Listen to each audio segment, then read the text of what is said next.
You're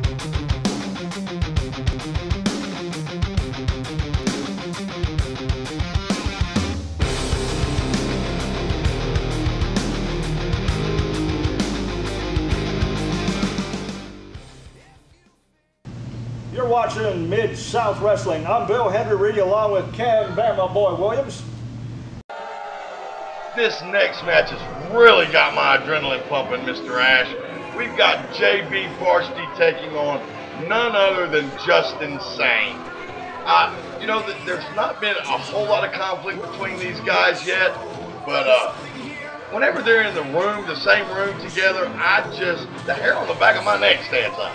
Well, there's definitely some building conflict between these two. They just don't get along. They just don't get along. Seems like they grate on each other. You've got two guys here that are both about the 250-pound range, which a 250-pound man is not a small man by any stretch of the imagination. And they're about the same height. They're about the same experience level. These guys are well matched. Oh, yes, indeed. Well, you know, I've never heard anything put any better than what you just said. They are so well matched. That's why I'm so excited, because I am a gambling man, but I would not put a wager on this match. Yeah, they're so evenly matched. These matches between these two could turn on the slightest thing, which causes the one to lose and one to win. Well, you know, I know it's going to be a knockdown, drag-out brawl. It's going to get emotional, and it's just going to be a lot of fun to watch. I'm anticipating it. I think it will be a good one. JB, you know what he's doing? This is psychological ploy. He's making his opponent wait, making his opponent wait, making his opponent wait. It's a psychological ploy. He knows what he's doing. Well, you know, I've heard of that in the boxing business as well. Mm-hmm. I know years ago, I had seen matches where guys took upwards to 20 to 30 minutes to even come out to the ring. Yep. You get on your opponent's nerves that way. You start getting into his head. Well, I can understand that. Nice little hip toss. He just brute threw him on that, and I let the technique just tossed him over. Well, Justin Sane is, you know, he's not very tall, but he is stout. Yeah, he's very powerful. Yeah, I was just going to say, I guarantee you he's got some strength. He's just manhandling Varsity right here. Ooh. See that little drop right in the middle of the spine? That's the kind of thing, it doesn't take many of those, and it wears on you. Your spine, right in that low part of your back, is a very vulnerable spot because it twists every which way and it's got very little muscle protection. Well, Justin had this little thing going on where he was, he had him in a front face lock, and you know, his face was turning purple, and he was working on the back and back to the face. Well, the referee made him move it because he had him in a choke. The side of his forearm was up against the windpipe and cutting the wind off. That's why he turned blue. The referee told him, you better move it or I'm going to make you break. So he changed hope. And he was definitely turning blue. So, ow. Well, he didn't get him real good. If he'd have got him more on with all that weight, that would have hurt. He got him, but it wasn't a good one. Well, that's a big tree trunk of a leg coming down across that chest. Now, this is very effective. See, not only are you putting pressure on the ankle and on the knee, but he's laying right on, notice he's right on that low part of the spine, crimping it. And also, that's called, you know, people die in police captivity because they call it positional asphyxia. When your body is in a certain position like that, it makes it real hard for you to breathe. Well, he had him crimped in such a way that really, really interferes with your breathing. What is this, open night to the ring? I mean, I just seen a glimpse of the Irish hand grenade ringside. I guess so. Everybody just wandering around tonight. Wow. JB went out. That was smart. Got his breath, but instead of coming back and doing something, he just went back and started talking to him. This is not a usual match between these two. JB Varsity doesn't really seem to be on his game tonight. Well, no, he doesn't really. You know, it kind of surprises me. You know, JB is usually pretty physical and pretty. See, there's There's the Irish Hanger. I knew I seen him. I have no idea what he's doing out here. Anyway, Just Insane has turned things around, and he's still working on JB Varsity. Yep.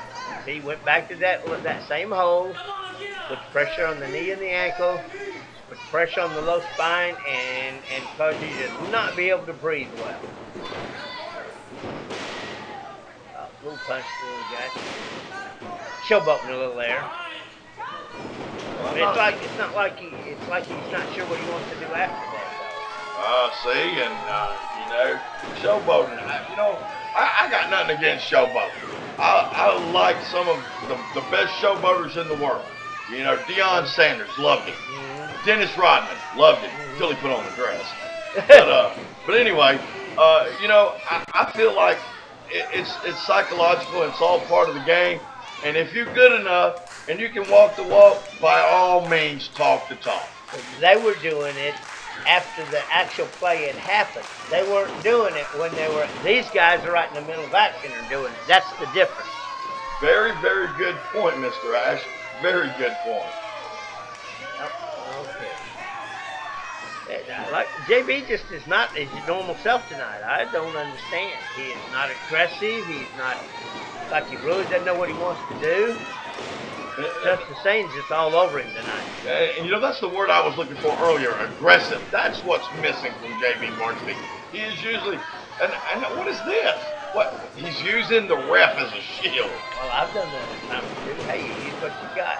Oh, wow. See, when the referee moved out of the way, and then he pulled the referee right in front of Justin's charge. And that gave the Irish Hanger the opportunity to come in and put some boom on Mr. Insane. I didn't see what he hit him with, but he put him down, didn't he? Yes, he did. Yeah, okay. 1, 2, 3. That's it. Wow, that must have hurt the ref because he was moving kind of slow. Yeah, well, you get somebody as big as, a 200-pound bull charging you like that when you're, you weigh, 170 pounds or so, and you get flattened, you better believe in it when you're not used to doing it all the time. And now JB's going to talk. Yeah. And I don't think he has no right to talk. I mean, it's not like he came out here and just really beat this man.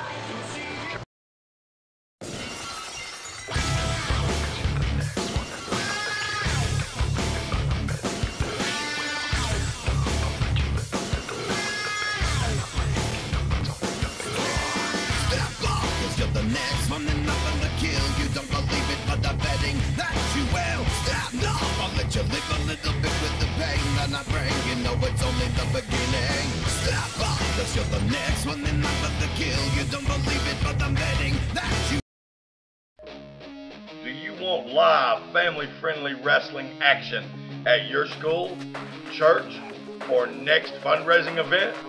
Then we're the promotion for you. For information, contact Wild Bill Ash at 1-479-849-5070. That's 1-479-849-5070. Don't miss this opportunity. Here in our second match of the evening, we've got a guy by the name of Sugar Shane taking on Chief Joe Coyote. Do you know anything about either of these guys, Mr. Bill? No, I don't. I know very little, but I'm really interested in this Chief Joe Coyote. He looks like he might be able to go a little bit, so I'm going to kind of keep my eye on this boy. Well, he's got a good build. They're both fairly big. I think Sugar Shane may be a little bit heavier. The Chief sure don't look intimidated. He looks like he's ready to go. I just get good vibe from this guy. I think this guy's got what it takes. Yeah. That's what you get. Yeah. Nice start. Nice cross body block. Very nice. Coming off the rope, yeah.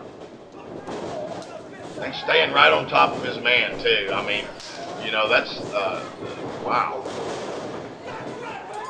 Well, he went for that kick, and Sugar Shane was smart enough to lay down and get out of the way of it and roll out.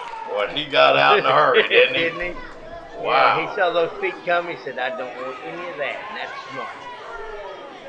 And then the chief is just saying, come on, man, get back in the ring. Let's go. I'm just getting started. You know, people wonder, say, well, why do you get out of the ring? Well, what you do that, number one, you do it for two reasons. Number one, to recoup if you've been, you're tired or been hit. Or in this case, he did it just to break the Chiefs' momentum. The Chiefs had put together several nice moves together.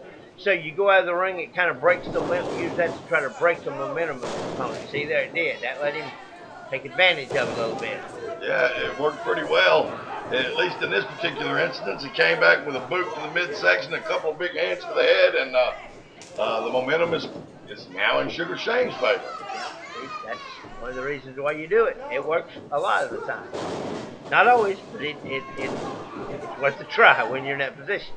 Well, I guess when you're in that position, of course, I've never been there, and you've been there more times than you probably wish to count, but I guess at that moment, anything's worth a try. Yes, it is. Yes, it is. It's just like any kind of competitive sport. You know, you do everything that you can to stack the odds in your favor. And if you're a true competitor, you're going to do that.